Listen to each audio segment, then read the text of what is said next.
Good afternoon, everyone. If any latecomers could be seated, please. The first thing I just want to do, most of you will be aware that there were terrorist attacks in Brussels this morning, and at least 26 dead. And I thought it would be appropriate that we just spend a minute's silence remembering the victims of that attack. So if you'll just join me in a minute's remembrance.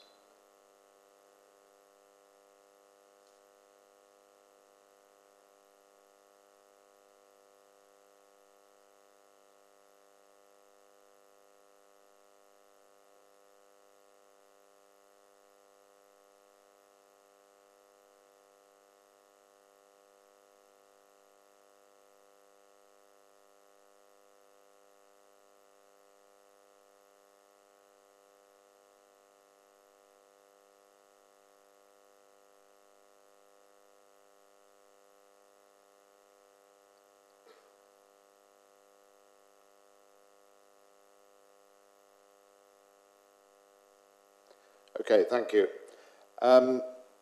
The first task for today before the main event is to present the Austin Robinson Memorial Prize.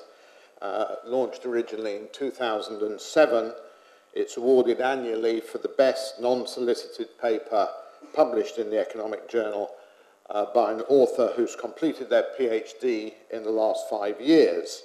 And the winner is selected by the editors of the Economic Journal. This year, the prize is actually shared by two authors, Eric Gong and Pedro Gomez. Starting with Eric Gong, in his paper entitled HIV Testing and Risky Sexual Behavior, Eric demonstrates that HIV testing may have unexpected consequences on sexual behavior. He shows that individuals surprised by an HIV positive test increase their risky sexual behavior, while individuals who are surprised by an HIV negative test decrease their risky sexual behavior. And one policy implication is that antiretrovirals, which have a negative impact on the infectivity of HIV positive individuals, should be provided at a very early stage to HIV positive individuals, since they can mitigate the risks posed by HIV positive individuals who increase their risky sexual behavior after testing. And this runs counter to the World Health Organization advice, which is to give antiretrovirals at later stages of the infection. The editors note that this exciting study contains a carefully conducted empirical analysis by means of a novel approach of a research question that is very policy relevant. It convincingly demonstrates that health interventions may have unexpected and unintended effects, while it leads to a policy conclusion that may save lives. So if Eric would like to come up and collect his certificate. Well done.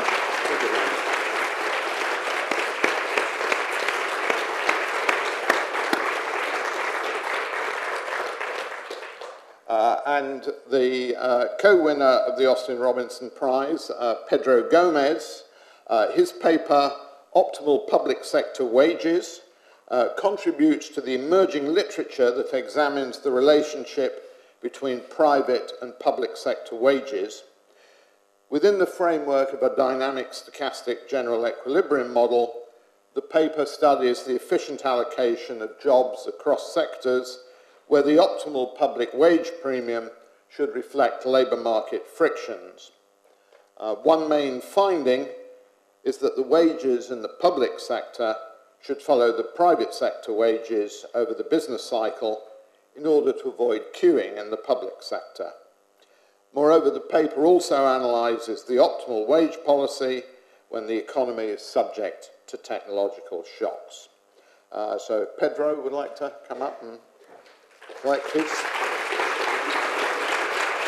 Well done. Thank you very much. Thank you.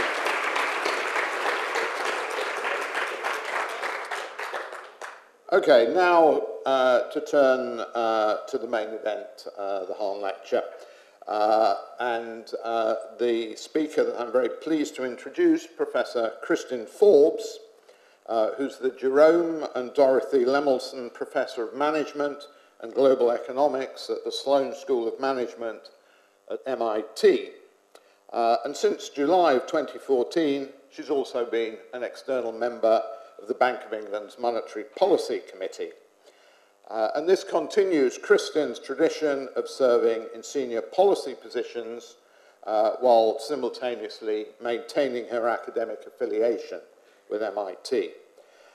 So she served as a Deputy Assistant Secretary in the US Treasury Department from 2001 to 2002, as a member of the White House's Council of Economic Advisors from 2003 to 2005, and a member of the Governor's Council of Economic Advisors for Massachusetts from 2009 to 2014.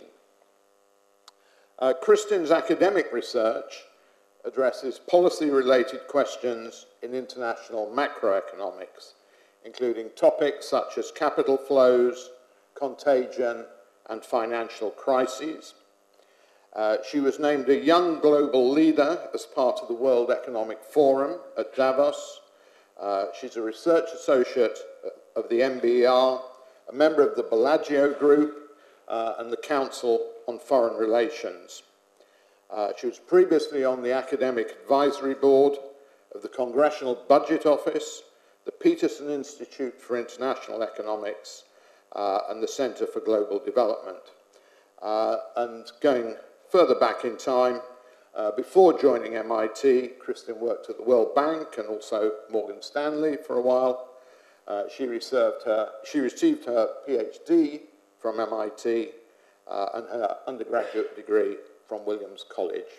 So, will you please welcome Kristin?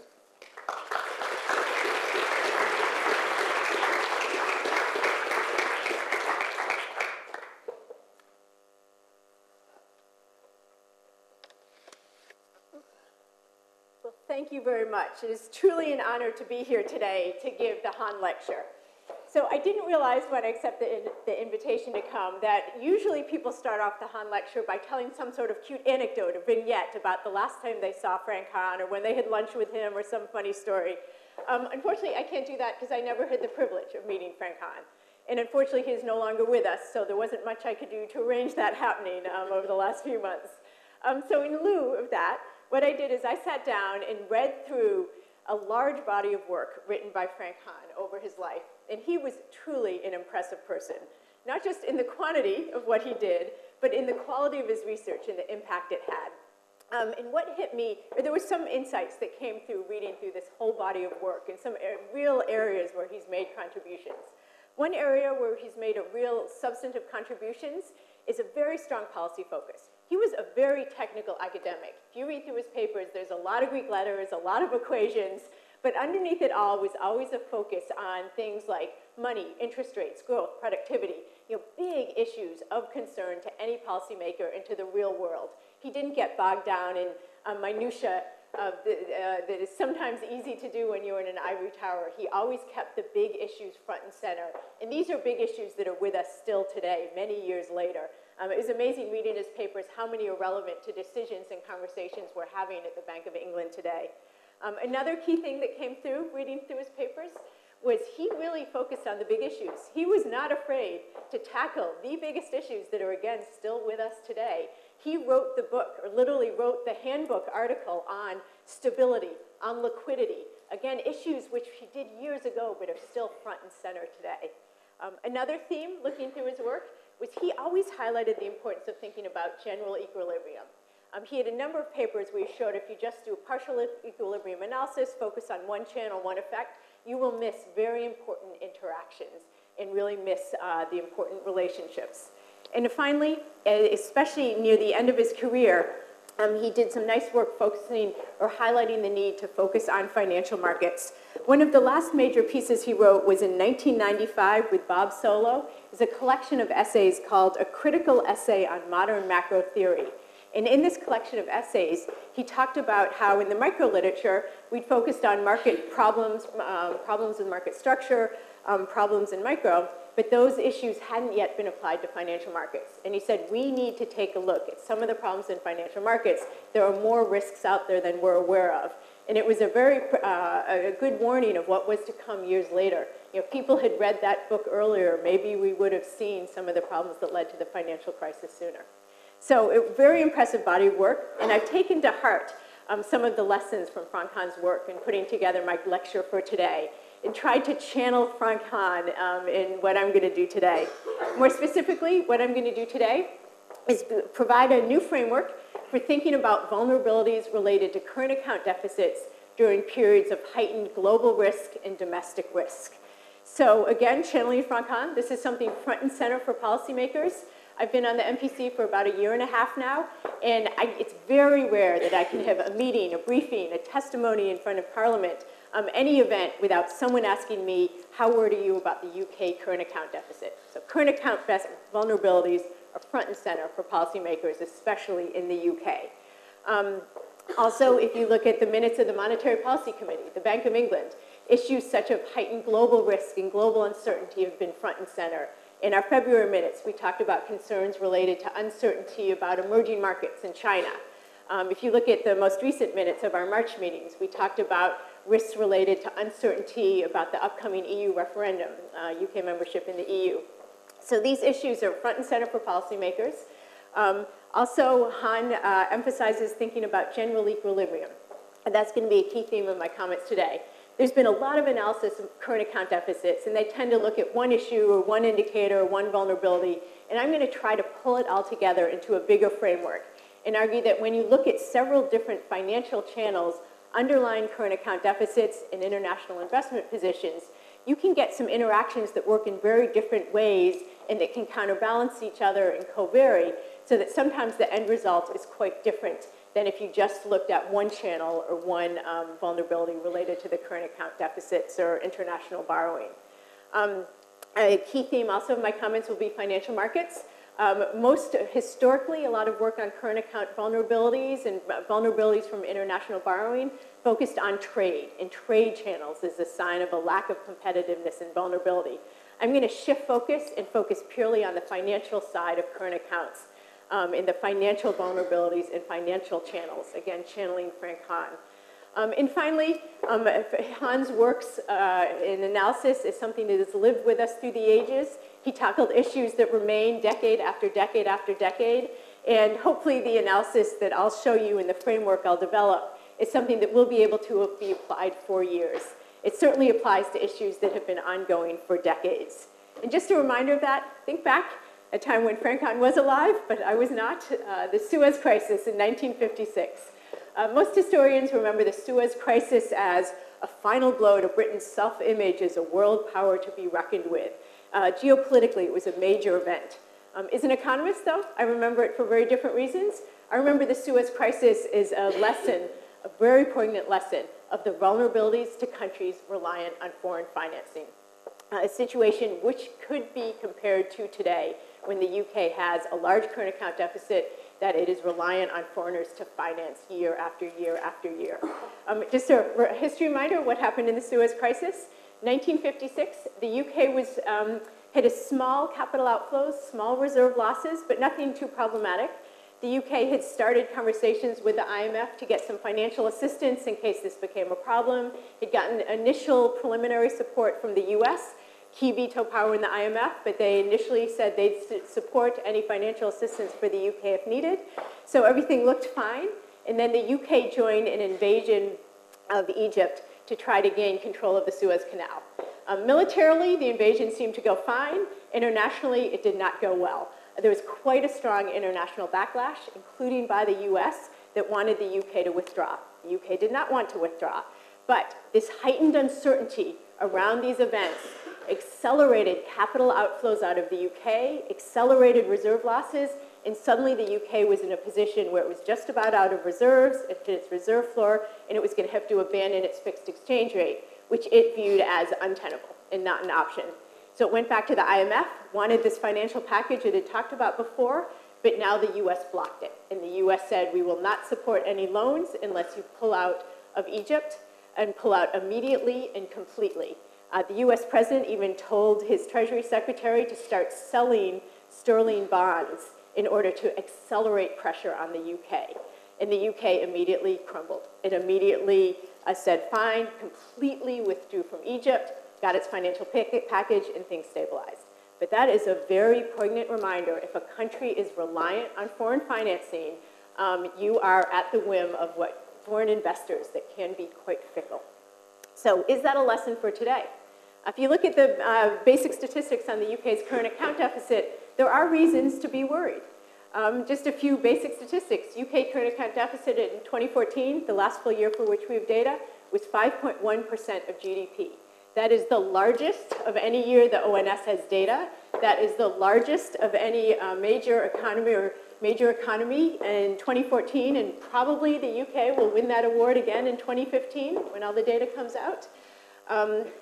This means that the UK needs 5.1% of GDP on net to finance that current account deficit, or at least in 2014. And that means that if there's any event that increases uncertainty, increases risk, which could be something like, unfortunately, the terrorist attack this morning. Those are the periods of heightened risk and uncertainty. Foreign financing dries up and can dry up very quickly and suddenly.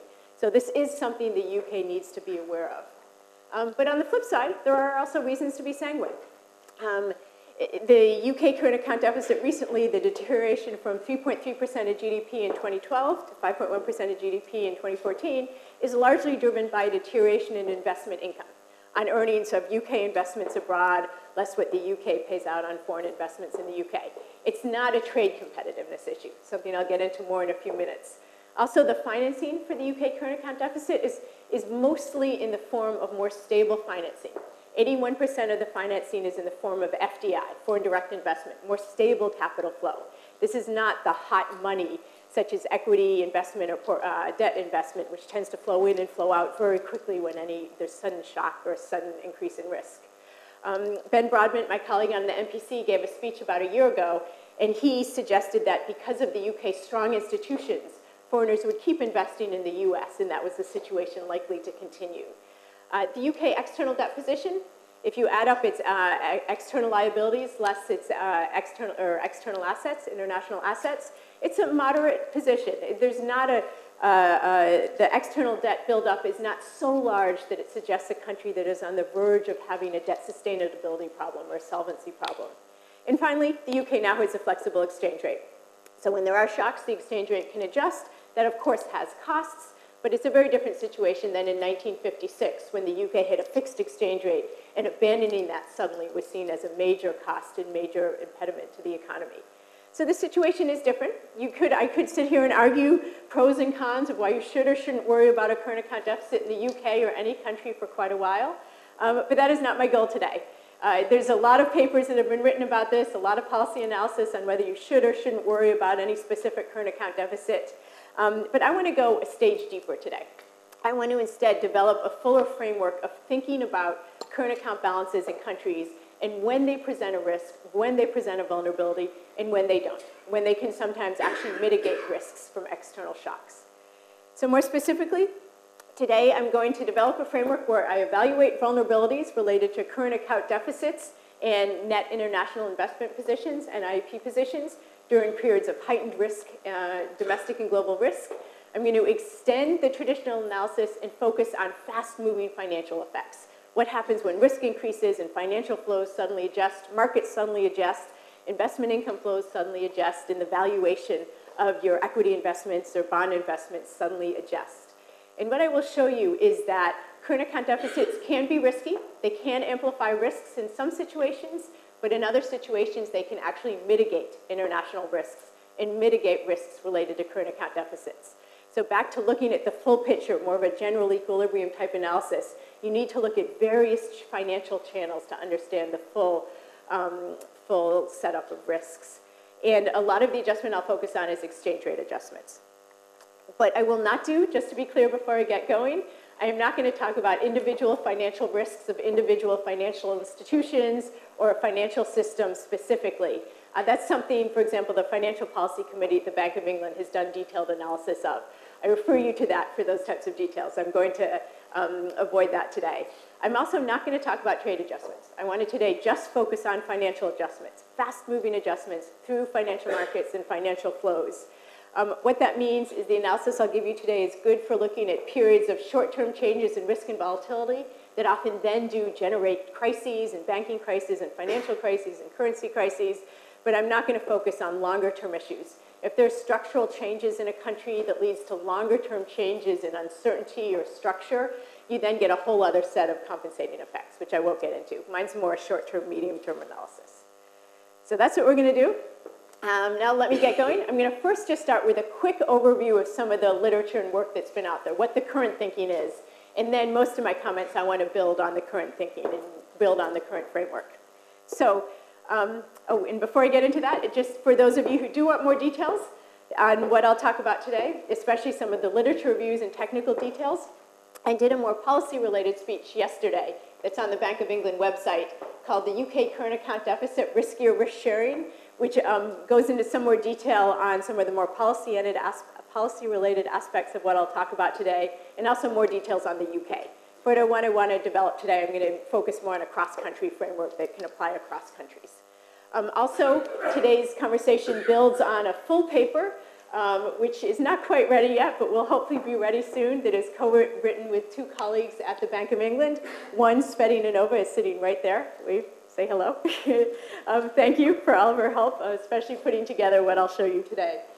But now, back to the literature, which again is described in much more detail in these papers for those of you who want the gory details. There are a number of academic models that suggest current account deficits aren't a problem. There are a number of models that suggest it's an optimal framework. Even large current account deficits can make sense in certain situations. Standard endowment economy model. Country has a negative shock, say a natural disaster, the country should borrow from abroad to stabilize consumption. That's one reason to run a current account deficit. Or standard models, developed economies have lower returns to capital, emerging markets higher returns to capital. You should see capital flow from developed economies to emerging markets, leading to current account deficits in the emerging economies. Again, optimal allocation of capital. Also models including demographics, aging populations, larger share of older people. They should be drawing down savings and running current account deficits. That's optimal, optimal smoothing of consumption across their lifestyle. So lots of reasons current account deficits make sense. Just because you have a current account deficit should not necessarily be a problem. That's the models. In practice, countries with large current account deficits often suggest they are not benign. Often problems do seem to arise. And here's a couple of the more prominent examples. One is the Asian crisis. 1997, Thailand devalued, and it quickly led to contagion, and a number of countries in Asia quickly had currency crises, currency collapses, needed emergency financing.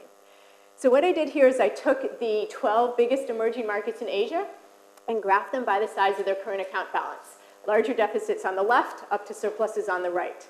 And then I color-coded them, where red is a country that had a major currency depreciation, 10% or more from over 97 to 98. Hashed red is countries that also had to get emergency financial assistance from the IMF. Black is countries that didn't have a currency depreciation of that magnitude and didn't need emergency financing. You don't need to do a probit analysis or anything fancy to see the relationship there. Countries with large current account deficits got into much more trouble during the Asian financial crisis, more likely to have big currency movements and have to go get emergency financial assistance.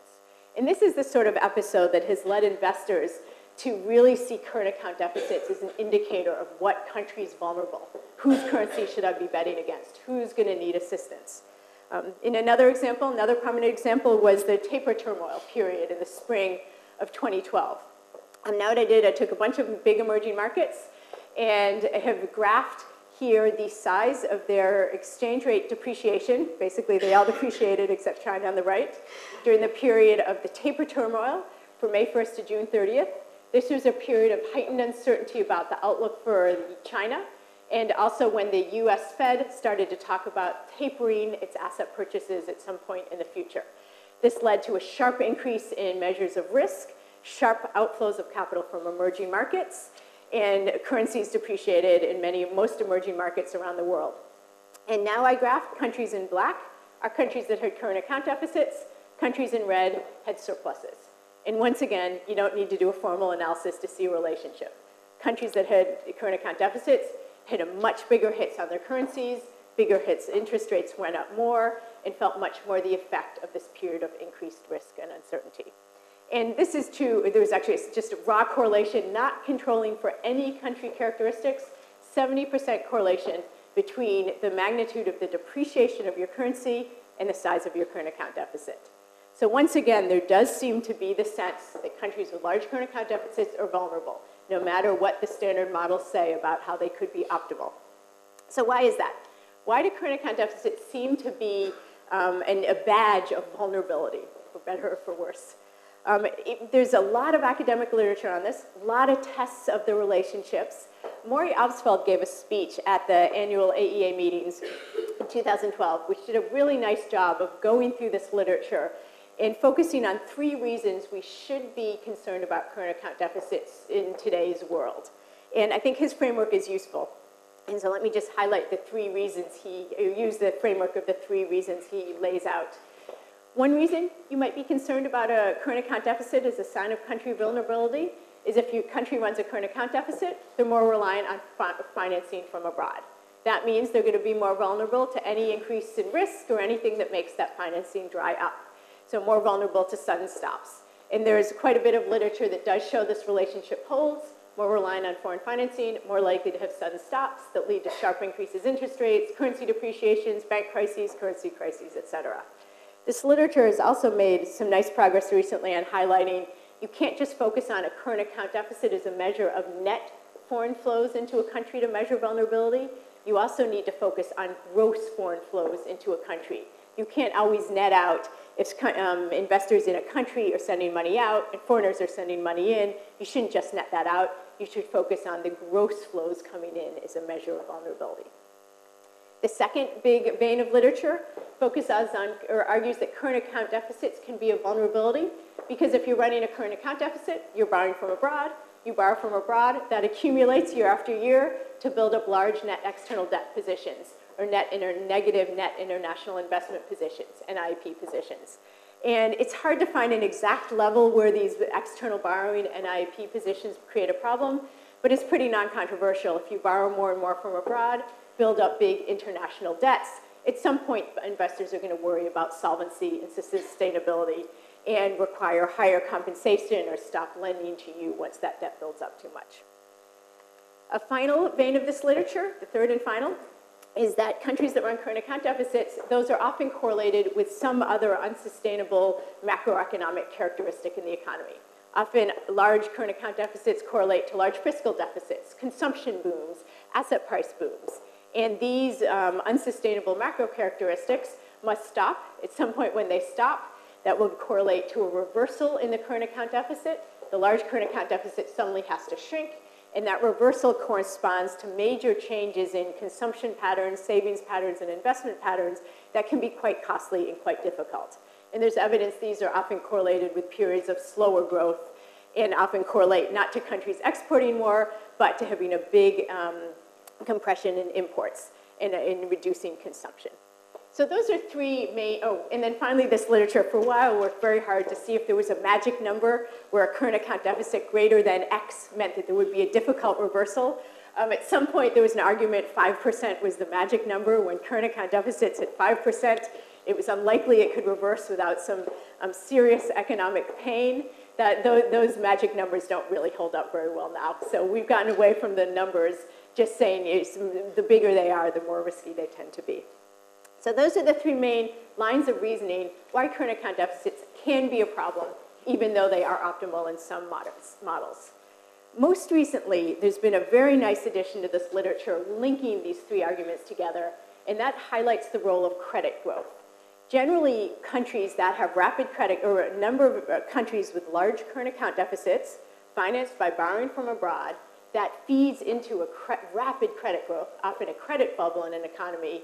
And when that ends, you get a difficult reversal, shrinking of the current account deficit, slowdown in growth, and painful adjustment in consumption and savings.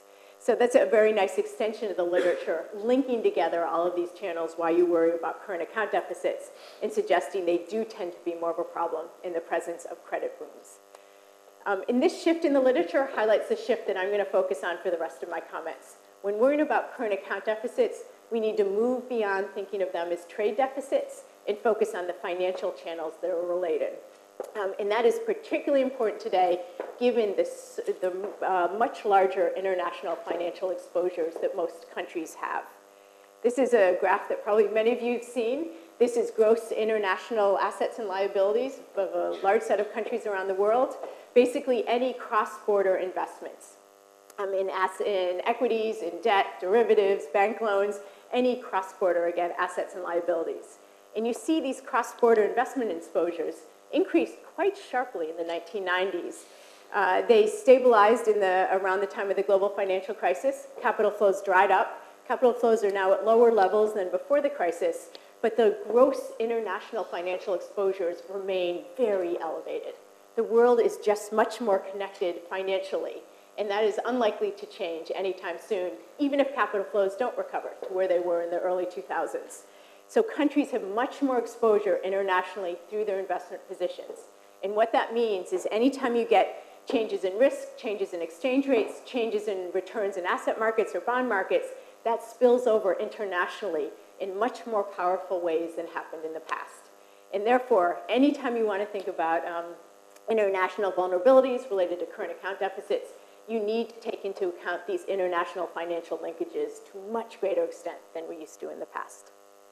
So, how do we do that? Next major thing I want to tackle is let's put this more in a formal framework.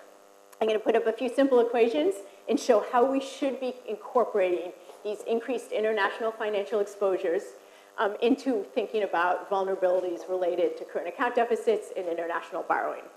So just a few simple equations to set it up, and then we'll look at some data. The NIP position, net international investment position, is basically assets less liabilities, international assets less liabilities for each country.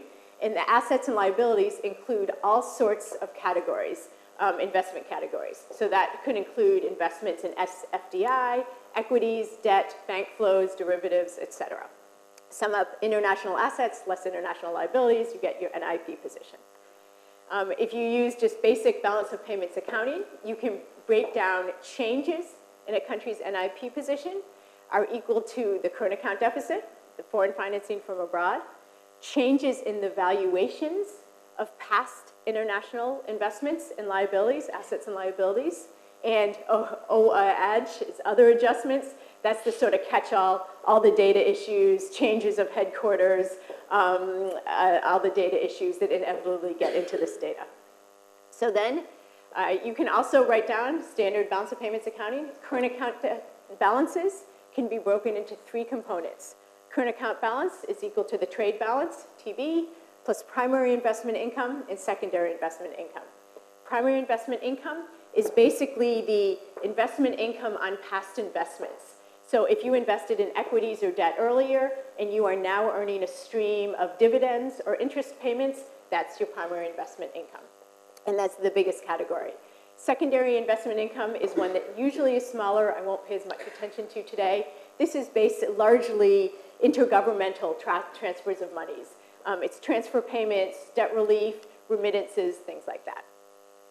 Then one final step, putting this together, combine the definition of the current account deficit, throw it into the equation for the change in the NIP position, and you can break down changes in your net international investment position, so your net external solvency, basically your external borrowing, is a function of your country's trade balance, its investment income, what it's earned on past investments, less what it pays out on foreign investments in the country, plus changes in the valuations of your international investments. So the fact that you bought equities in France and the equity market went up. Those are types of valuation changes.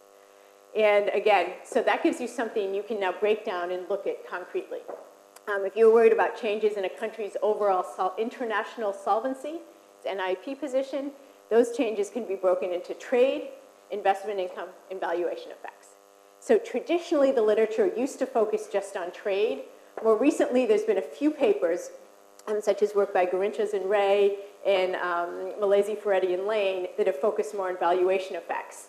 But let me just show you what's happened to these. Which are most important? If you're worried about a country's solvency, external solvency, and international investment, what's the role of trade, what's the role of investment income, and what's the role of valuation effects, just movements in market prices. So let's do the breakdown over a long period from 1980 to 2014. All countries on the left, the UK on the right. What explains the changes or the variance in the NIP position? You see that trade has played some role, explains about 25% of the variance in your external solvency measure, but 35% of the variance is explained by changes in valuations.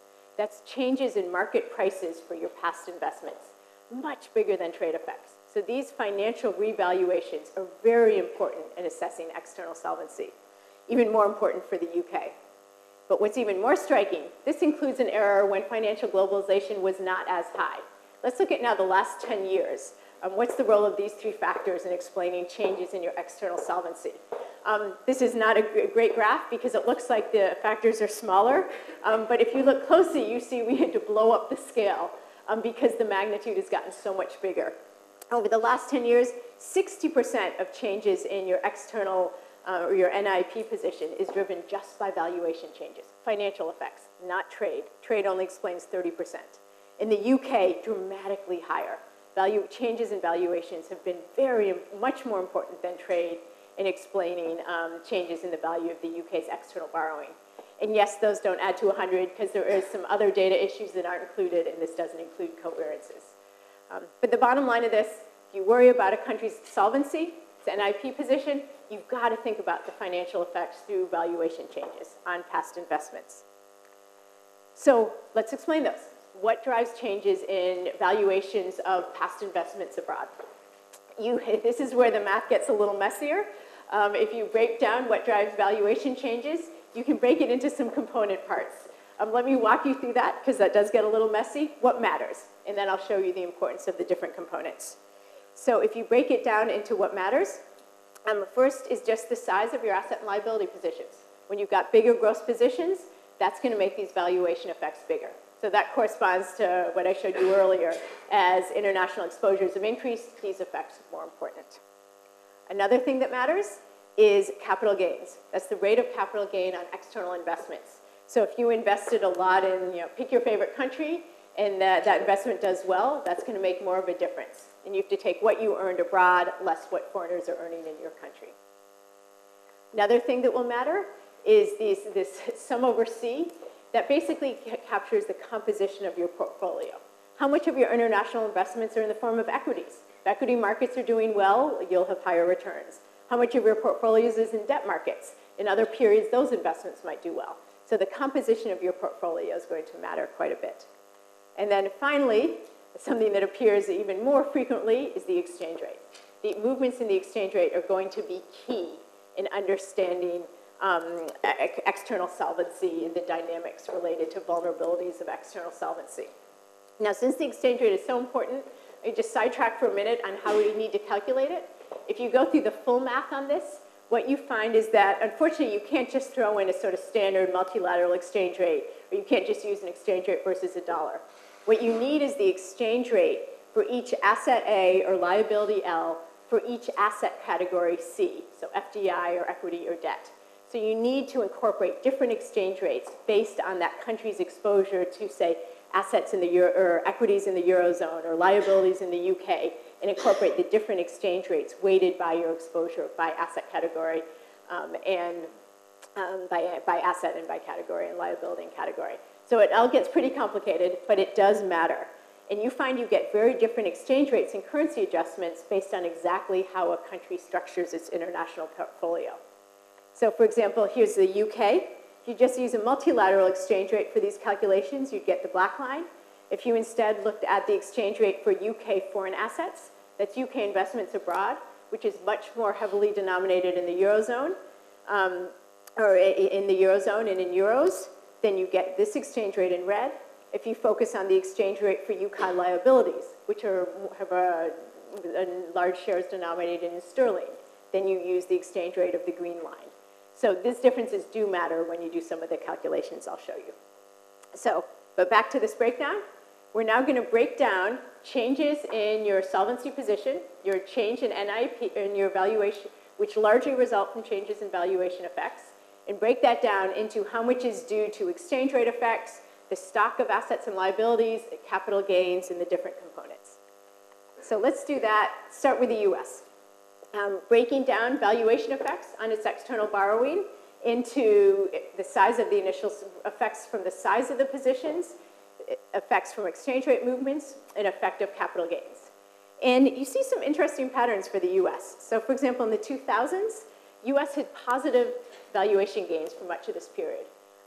The US had a benefit of earning more on its foreign investments than foreigners investing in the US. And that was pretty substantial for a number of years.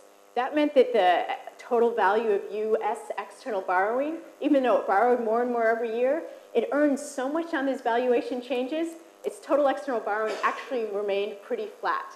So the US kept borrowing more and more, running current account deficits, but that was basically equaled out by these valuation changes over this window. So that is pretty powerful to make sure your debt doesn't increase to a point that you worry about sustainability. And if you break down why that happened, some of it was from exchange rate effects, this red here. This is when the dollar was depreciating from about February 2012 through the 2000s. Steady depreciation meant that the value of its external assets increased relative when assessed in US dollars. But a big part of it was also this green, capital gains. Somehow the US seemed to be in this position. Its investments abroad earned higher capital gains than foreigners were earning from investing in the US. So why is that? You can do another decomposition and break this down one more level. And exchange rate effects are incorporated in here. But you can basically break down these strong returns of the US into how much of it was the composition of US portfolios, the fact that Americans investing abroad tend to invest more in equities and FDI, which tended to do better over this period, and that's the purple, and that contributed some. But then another factor was just differences in returns. US investments abroad, US equity investments abroad did better than foreign equity investments in the US. So there's also this difference in returns that contributed to this big benefit to the US in reducing its external borrowing over this period. So you can do these types of analyses for all sorts of countries over time. It's a lot of fun to look at. In the full paper, I'll have lots of countries. But let me just show you actually a couple more examples that have gotten more attention. Let's see. I'll go to the UK since we're in the UK. UK during the crisis had some pretty positive effects on its external borrowing from its exchange rate. Sterling depreciated quite a bit, and that led to a boost in UK external NIP position, especially in 2008. But most recently, sterling's appreciated, and that has led to a deterioration in its NIP position, in its external debt position. Korea, just show a different country. Korea is an example of a country that benefited substantially during the crisis in 2008. Korean won depreciated, and since Korea has a lot of its investments were in bonds, foreign investments were in bonds, and bonds did better during this period than equities, Korea had a pretty substantial improvement in its external borrowing position during the crisis. So again, you can get some very different patterns, very different effects across different countries. And the bottom line of it all is these valuation effects do matter. Changes in exchange rates do matter quite a bit. And movements in capital gains, composition of portfolios matter quite a bit when assessing how a country is affected during a shock or during any period of heightened uncertainty or turmoil.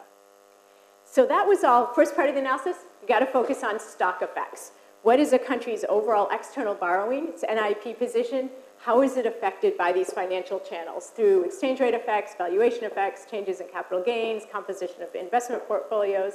The other side of it, the last piece of this puzzle, is you have to look at the flows. So before we focused on stocks, stock effects, external borrowing, now I'm going to focus on flows, the annual flows of money coming in from abroad or leaving a country from abroad. And this is the part of the analysis that has received, or this is the part of my talk that really hasn't been talked about at all in the literature. There has been some nice work on valuation effects I just showed you, For some reason, there's been almost no attention to this flow side.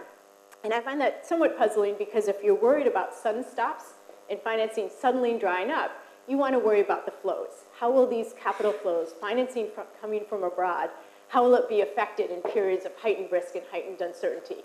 Do you need to worry more or do you need to worry less because of these financial effects? So to look at these, you need to do a similar decomposition. Current account deficit, financing from abroad can be broken into three parts: trade balance, primary investment income, and secondary investment income. And you need to then, if you want to understand what's going to happen to the current account, think about what's happening to the trade side and the investment income side. What drives changes in your need for financing from abroad, your current account? So let's see, is investment income important? Has no one paid attention to this just because the investment income flows aren't important? The current account is basically a trade balance. That's how it's traditionally been treated in the literature. And I think that's why people have pretty much ignored the investment income flows. They treat current account deficits as trade deficits. Current account surpluses as trade surpluses. Is that accurate? Before I even show you the decomposition, I'll just show you some simple graphs. It's not. This is the 14, 15 countries with the largest current account deficits in the world. Well, the largest sort of medium-sized countries with decent data, GDP greater than $100 billion with current account deficits. And I broke down the current account deficits into how much is trade, which is the bright pink, how much is primary investment income, the yellow, or secondary investment income, the green. And you see that the three countries with the biggest current account deficits, Morocco, Turkey, Ukraine, yes, those are trade deficits. So the standard analysis probably applies to them. But the rest of the countries, most of them, the majority of their current account deficits does not result from a lack of trade competitiveness. It suggests an investment income deficit. For some reason, they have losses on their international investments relative to what they are paying out. This is where I don't quite understand why the literature has not paid more attention to this. If you're worried about vulnerabilities related to current account deficits, you can't just focus on the pink. You can't just focus on the trade side. You need to focus on the flows of investment income and how those are affected in after different events and different shocks. So what drives, so that's what affects the level of current account deficits. Now what affects changes? I'm going to do a similar decomposition as I did before. What explains the variance, the movements in current account deficits over a long period of time, and then more recently on the right. Let's just focus on the right.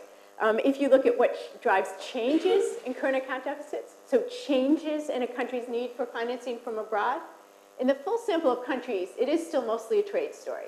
So maybe that's why the literature hasn't shifted attention to the investment income flows and capital flow side. But there are a number of countries where that's not true, such as the UK on the right. In the UK, 50% of changes in its current account are due to changes in trade, but over 100%, and again, there is some correlation here, covariance here, is explained by movements in investment income. So changes in the capital, the investment income side, earnings and payouts on past investments are now more important than changes in trade in explaining the UK current account balance. Here's another graph to really make that point. This shows the 10-year rolling correlation between the UK current account balance and trade in blue and investment income in red. You see, traditionally, if you were focused on what drives the UK current account deficit in the 1990s, it was a trade story. You could just focus on trade, pretty much ignore the investment income flows, and you still got most of the story. But this has changed pretty dramatically. Now, one-for-one movements just about in the UK current account deficit are driven by changes in investment income, not by trade. So any analysis of UK vulnerabilities in its current account deficit, you've got to focus on what's driving this investment line. And the UK is not unique. There are a number of other countries that show similar types of patterns. Here's just a couple of New Zealand. Both trade and the investment income balance matter. Switzerland is similar to the UK. Trade used to be most important determinant of its current account balance. Now the investment income line is far more important than trade. Some countries, though, the pattern doesn't hold. Norway, current account balance is pretty much one-for-one with trade. Japan, too. If anything, these are countries where the investment income flows have been negative correlation, which is actually another whole set of explanations related to international portfolio compositions.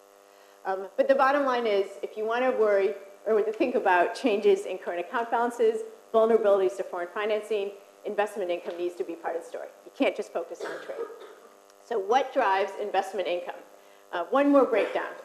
If you want to do the math, go through all the equations, what drives changes in a country's income on past investments abroad, less what it pays out on foreign investments in the country, you can break it down into this equation, which is simpler than the last one.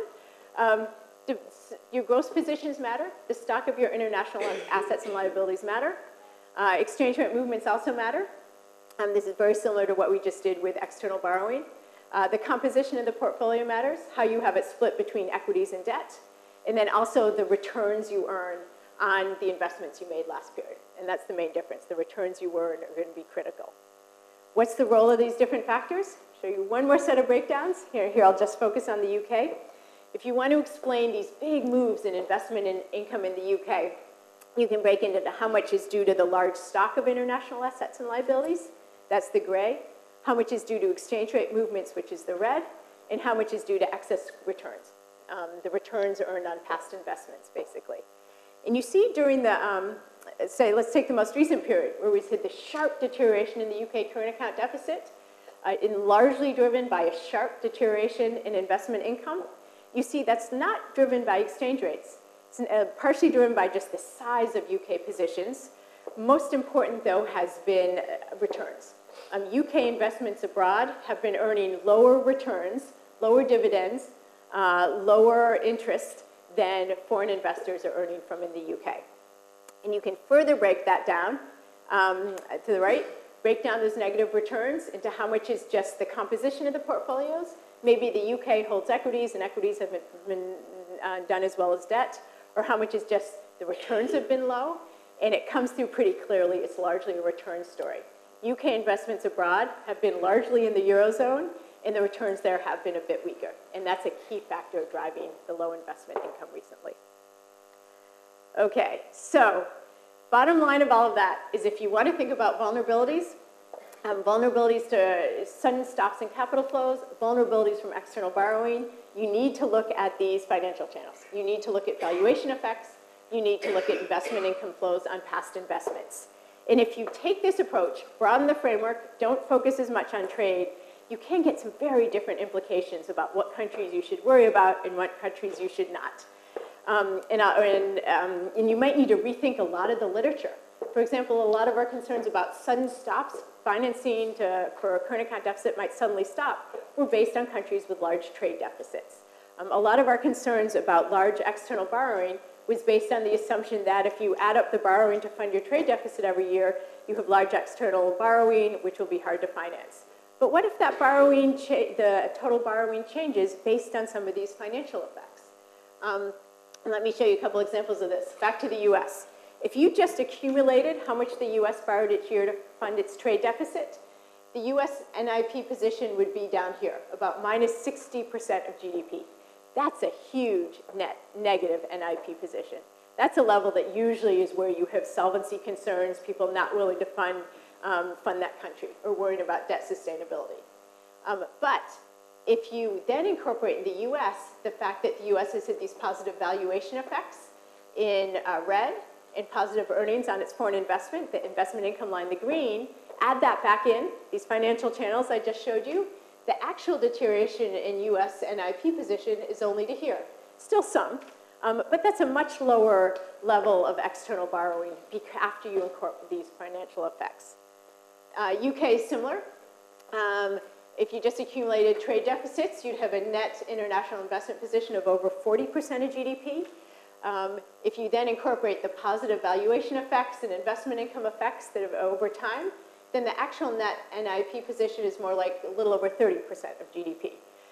And that's a big difference, where a rough cutoff that some Eurozone countries use is you want to get that number below 35% of GDP. So when you incorporate these financial channels, it's improved the UK NIP position by 10% of GDP, about enough to move over the threshold where you worry to a threshold where you don't worry as much. As much weight as you put on round numbers like that. But it can work in the other way too. Here's a similar graph for Sweden. Sweden has run trade surpluses for a number of years.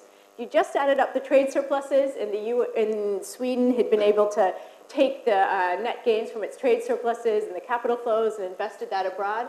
Sweden should have a positive NIP position, about 75% of GDP. But unfortunately, Sweden has had some very negative investment income effects, very negative valuation effects that have taken away from what should have been a big stockpile of reserves built up. And so that at the end of this period, Sweden's NIP position is slightly negative instead of being about 75% of GDP. Another country that hasn't benefited is Spain. Spain added up its trade deficit, NIP position would be about minus 65% of GDP, but it's had these negative valuation and income effects, which has made its external borrowing position quite bigger, almost 100% of GDP. And that's one of the red flags of why investors have been worried about external debt sustainability in Spain. So these adjustments do matter in real time for assessing a country's solvency. So last step of all of this, tie it all together. So these financial channels matter. And we need to think about how any sort of shocks will affect these financial channels when thinking about a country's vulnerability to large current account deficits or large borrowing from abroad. So what I'm going to do in the final step is incorporate these financial components I just walked you through and go through an exercise of heightened global risk or heightened domestic risk. Now, since I just showed you these effects are going to be quite different for different countries, because different countries have very different structures of their international investments and international liabilities, I'll walk you through one concrete example for the UK, just to make it concrete. The framework can be applied to all different countries, but the effects can sometimes work in different ways, like I just showed you for Sweden and Spain and UK and US. So I'm going to look at two types of examples, two types of shocks. You could have heightened global risk. You'll think some of the concerns about China and emerging markets from earlier in the year. Also going to walk you through a period of heightened domestic risk. You'll think some of the recent concerns around the EU referendum. Going to look at what happens during periods of heightened risk that often cause reductions in capital flows and often cause exchange rates to move, markets to move, and how all those financial effects will work through your international investments and see what the overall effect will be on the UK. Couple simplifications, just to be clear what I am not doing. I'm going to focus on the financial effects. I'm going to assume trade doesn't adjust. I'm going to just focus on these fast-moving financial effects, not longer-term structural adjustments through trade. I will also, and therefore the framework I'm going to outline is not appropriate for major long-term structural shifts that might occur over a long period of changes in uncertainty or risk or things. I'm going to assume heightened global risk affects assets around the world in the same class similarly. So higher global risk has a similar effect on equity markets around the world, but it will have different effects on equities versus debt around the world. And I'll also assume for the case of the UK, heightened domestic risk in the UK or global risk causes the currency to depreciate. And this is something that if you just look at the data, you see that there are periods sterling can act as a safe haven currency and strengthen during periods of heightened global risk, such as during the Euro crisis in 2011. Most periods, sterling does depreciate during the periods of heightened global risk. A quick way to check this is correlations of some different currencies with the VIX, measure of global risk, over some different time windows, short time windows and longer time windows. And you look at, say, the traditional safe haven currencies are on the right. US dollar, Swiss franc, Japanese yen. When risk goes up in any of those time periods, the currency strengthens. That's your traditional safe haven currency. People buy it when global risk goes up. On your left is the pound. Obviously behaves differently. When global risk goes up, people tend to sell sterling and sterling tends to depreciate.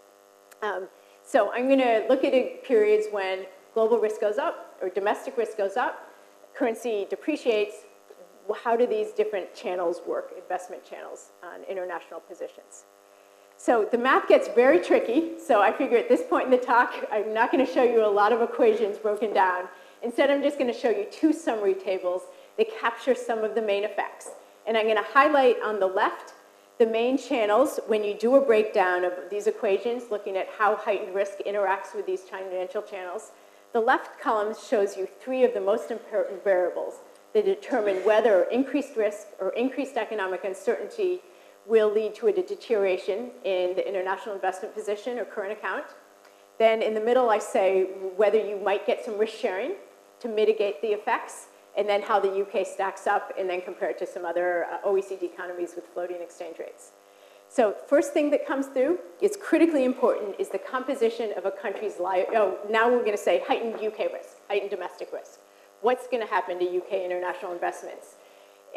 Key is to look at the composition of UK liabilities, the structure of its borrowing. If more of its borrowing is the form of equities than in debt, then UK risk goes up, equity markets fall, and some of those losses are immediately spread to the international investors that hold equities. So you get an immediate and powerful share of risk sharing. And that works in the UK. 31% of its liabilities are in equities, less than the average for OECD countries with floating exchange rates, but it's still some risk sharing. Also important is look at the currency denomination of assets and liabilities. Since higher UK risk, sterling depreciates. If you have more of your assets in foreign currency, that's the value of the assets relative to your GDP will go up just because of the weakening of sterling, and vice versa with liabilities. And here you will also get some automatic risk sharing from the UK because more of its assets are in foreign currency. Some of its liabilities are in foreign currency, but less. So when sterling depreciates, you get this automatic risk sharing through the structure of its portfolio. There's other variables, but since it's late in the talk, I won't go through them. But the lineup pretty much ends up like this. The characteristics of the UK international portfolio can lead to quite a bit of risk sharing when there's higher domestic risk. Now, same exercise, higher global risk. Some increase in global uncertainty or global risk aversion. Now, it's not quite so clear-cut. It gets much more complicated. You have to think about what currencies are safe haven currencies, how much of the safe haven currencies the country owns, and you have to look at the relative riskiness of your international assets versus your international portfolios. But what you see for the UK is the composition of its liabilities relative to assets. It's critically important. If you have more riskier liabilities relative to riskier assets, when risk goes up, riskier assets lose more value. And the UK has traditionally not done well on that characteristics. More of its liabilities have been in a safer form, so you don't get the automatic risk sharing. But that is something that is changing. Foreigners are buying more, doing more FDI in the UK, which will lead to more risk sharing over time, but historically that hasn't been important. But if you look at currency denominations, the UK does still get some risk sharing through those channels. Since more of its assets, more of the UK investments abroad are in foreign currencies, and especially in safe haven currencies, less of its liabilities are, you do get some risk sharing there. So it's not as clear cut as with domestic risk. Higher domestic risk interacted with these financial channels leads to risk sharing in the UK. Higher global risk could go either way. Some mechanisms will lead to risk sharing, some not clear. So you get these different effects when you work through this framework. And again, you have to work it through for different countries. You could get some very different channels. Now, the next final thing we tried to do was get a sense of the magnitudes. So the model shows you the direction of the effects. Is it big enough to matter in practice? And here, I'm not sure we have the final results yet, but we've been working on an SFAR and actually given the time, I'm going to speed through this, an SFAR where we are estimating actually the magnitudes of these different relationships between heightened risk, UK risk, heightened global risk on these different risk sharing channels through international investments. And let's see, the bottom line that we get from the SFAR is it does support what the model suggests when you have periods of higher UK risk, and we measure that by an increase in a UK uncertainty index. When you get higher UK risk, you do get automatic risk sharing through its international investments. So the direction is exactly what you would expect. Higher UK risk, some of the negative effects of that higher risk are shared and spread internationally. When you look at simulations of higher global risk, historically we find no risk sharing and often the opposite. We find increases in global risk are actually often amplified, and the effects are amplified on the UK. You do not get the benefits of risk sharing historically. But again, that might change as UK liabilities are shifting more towards FDI, which would have more automatic risk sharing. When we get the estimates of the magnitude, we find the estimates are moderate. These are important enough to matter. They are important enough to affect assessments of external solvency and to affect the amount of capital needed, but the magnitudes are not big enough to fully counteract the effects of higher risk and uncertainty. And I think that's just an important point I want to highlight. The characteristics of the UK international portfolio do help mitigate certain risks, especially domestic risks, on its international investment position, and it mitigates risks related to funding the current account deficit, but it does not fully mitigate the risks on the domestic economy. When you heighten risk and uncertainty, that has broader economic effects, especially if that occurred over a longer period of time. And you would get other additional adjustments. And finally, a lot of the adjustment occurs through big exchange rate movements and big sterling movements, which will in turn have other effects on the economy. So to tie it all up, hopefully I've convinced you that if you want to assess vulnerabilities linked to current account deficits, you need to incorporate an analysis of how heightened risk interacts with the financial components of current accounts and international exposures. Some of that has started to be done in an analysis, but not the side of the role of investment income in current account deficits. And if you do that analysis and apply it to the UK, you see that the position of UK international portfolios does generate some risk sharing during periods of heightened domestic risk, but not during periods of heightened global risk, although that could change. This type of framework, this type of analysis, can alleviate some concerns related to financing the current account balance and the UK's overall NIP position, but it doesn't, on balance, overcome the negative effects of heightened risk on the broader economy. And it doesn't account for, of course, all the other effects when you get big exchange rate movements. And finally, in honor of Hahn, back to where I began, I think a couple insights that came from all this are things that Hahn could have said himself and things he did say in his final big work he did in 1995. We find that the details of financial structure matter quite a bit. We have increased attention to financial channels, financial markets, especially over the last few years in economics, but really digging into the details in these detailed financial channels is extremely important, as Hahn had emphasized. And when you do dig into these different channels, look at multiple effects through multiple channels simultaneously, you do find that the results are not always intuitive. The fact that heightened UK risk can actually, in some cases, be mitigated internationally is something you wouldn't have found just by looking at symbol equations of partial equilibrium. And to finally put it all together, you find that current account deficits can be menacing, but can also provide some mitigation through international risk sharing, which is basically the conclusion Hahn reached in his last big piece when he talked about financial markets as a whole. They can be menacing at times, there are risks, but there are ways they can be very important in mitigating other risks.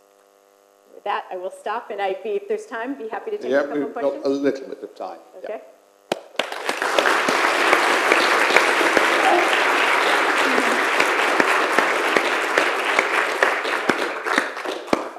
Okay, we have time for a couple of questions. Marcus at the back, just wait for have we got a mic anywhere? Have we got the mic? Oh, he's got a loud voice. Yell, Marcus. I have a policy question. Yes. You talked about vulnerability of the balance sheet. What about multilateral swaps? Because if you get out of sterling, you get into something else, the dollar or the euro. So my question for a member of the chamber is what about multilateral currency cooperation? So what I would take from this analysis for that is, if you are looking at multilateral swap agreements, you're going to have to look at exactly what you're swapping, where the risks are and where the exposures are. Because again, the UK has assets in certain currencies, liabilities in others, and you're going to have to think about how whatever risk you're worried about, again, will affect those specific exchange rates. And then if you have the funding in the currency that you need relative to that as exposures. So if anything, it would make me think, there tends to be a general sense, multilateral swaps tend to be good, it increases liquidity during periods of sudden stops. But I think this would suggest you need to go a step further and think about exactly which exposure it is that is at risk and that will not be mitigated naturally, and make sure those are the specific exposures you've hedged out. Another one? Anywhere?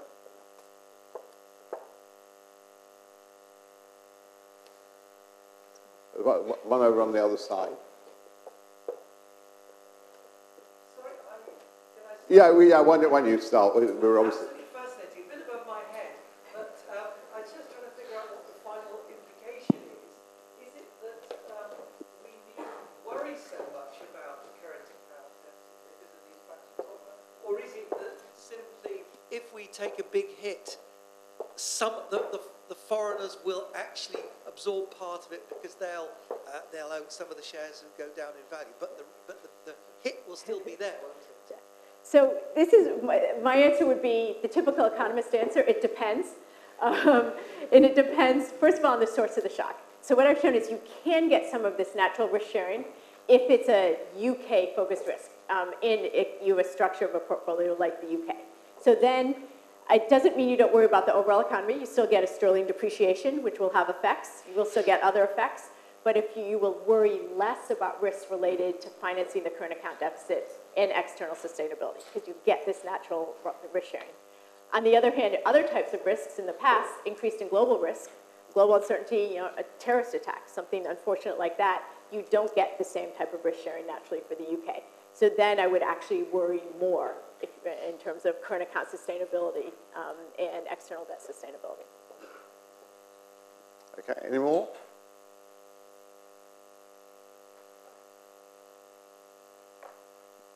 Okay, final question up there. Do you just want to start? Oh, right, we're good. Thank you. Very interesting talk. In the European Union, there's going to be also discussion very controversial around current account surpluses. Would it just mirror your conclusions on current account surpluses, or is it different? So in the fuller paper, well, I'll have quite a bit about the Eurozone. The Eurozone is quite different because then you don't have the natural shock absorber for many individual countries in the Eurozone. You don't have an individual exchange rate. And in the UK, a lot of the adjustment that I've been showing you comes through exchange rate adjustments and exchange rate effects. So in the Eurozone, you will not get some of the same effects. And so the thought process is quite a bit different. You will, I haven't fully finished the whole analysis, but some of the countries you look at, you do still get very powerful roles of investment income valuation effects. Like I showed you the chart for Spain, for example. But I think it is harder often to get some of this natural mitigation because you don't have the shock absorber of the exchange rate. But look for the full paper, and I will have then worked out the exact situations of the different countries. Okay, can you all join me in thanking Kristin again for a wonderful lecture?